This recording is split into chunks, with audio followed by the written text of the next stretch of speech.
नमस्कार, आप देख रहे हैं हिमाचल न्यूज। आइए जानते हैं आज के प्रमुख समाचार और दिन भर की बड़ी सुर्खियां।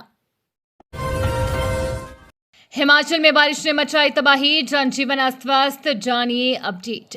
हिमाचल प्रदेश में मानसून का कहर जारी है। लगातार हो रही बारिश ने जनजीवन अस्त व्यस्त कर दिया है। मानसून अब प्रदेश के विभिन्न जिलों में अपनी रफ्तार पकड़ रहा है और मौसम विभाग के अनुसार 27 जून तक इसका प्रभाव बहुत अधिक रहने वाला है। शिमला स्थित मौसम विज्ञान केंद्र ने यह भी अनुमान लगाया है कि हर राज्य में 30 जून तक लगातार बारिश जारी रहेगी। आज यानी 26 जून और कल 27 जून को हिमाचल प्रदेश के अधिकांश स्थानों पर भारी बारिश होने की प्रबल संभावना है। इसके साथ ही कुछ अलग अलग स्थानों पर एक या दो बार बहुत भारी बारिश भी देखने को मिल सकती है, जिससे स्थिति और गंभीर हो सकती है। होम स्टे महिला चला रही हो तो पंजीकरण शुल्क में मिलेगी 5% की अतिरिक्त छूट, नियम लागू। हिमाचल प्रदेश में होम स्टे महिला मालिकों को पंजीकरण पर 5% की अतिरिक्त छूट रहेगी। पांगी में होम स्टे के पंजीकरण शुल्क में 50% और 3 साल का एक ही बार पंजीकरण शुल्क जमा कराने पर 10% की रियायत दी जाएगी। पर्यटन एवं नागरिक उड्डयन विभाग ने होम स्टे नियम 2025 को लागू कर दिया है।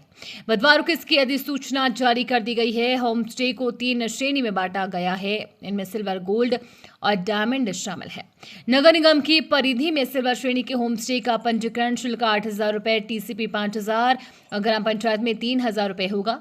इसी तरह गोल्ड श्रेणी में नगर निगम के दायरे में 12,000 टीसीपी, 8,000 पंचायत में 6,000 रुपए। डायमंड श्रेणी में नगर निगम एरिया में 18,000, टीसीपी में 12,000 और पंचायतों में 10,000 रुपए पंजीकरण शुल्क रहेगा। इनमें महिलाओं को 5% की अतिरिक्त छूट रहेगी। दूसरे राज्यों में हिमाचल के नाम पर बन रही नकली और नशीली दवाएं, जांच में खुलासा। बाहरी राज्यों में नकली और नशीली दवाएं बनाने का अवैध कारोबार चल रहा है और इसमें बदनाम हिमाचल प्रदेश हो रहा है। पिछले साल ऐसे 20 मामले सामने आ चुके हैं। इस साल अब तक ऐसे 2 मामलों का पर्दाफाश हो चुका है। दरअसल कई ऐसी कंपनियों की दवाओं के सैंपल फेल हुए हैं जिन पर हिमाचल का पता लिखा है, लेकिन जांच में सामने आया है कि ये पता हिमाचल में है ही नहीं। देश में तैयार होने वाली 30% दवाओं का उत्पादन हिमाचल में हो रहा है। एशिया के सबसे बड़े फार्मा हब बद्दी में बनी दवाइयां कई देशों में निर्यात की जा रही है। हिमाचल प्री प्राइमरी शिक्षक भर्ती के लिए अब 2 चरणों में होगी दस्तावेजों की जांच। 20,000 से अधिक आवेदक।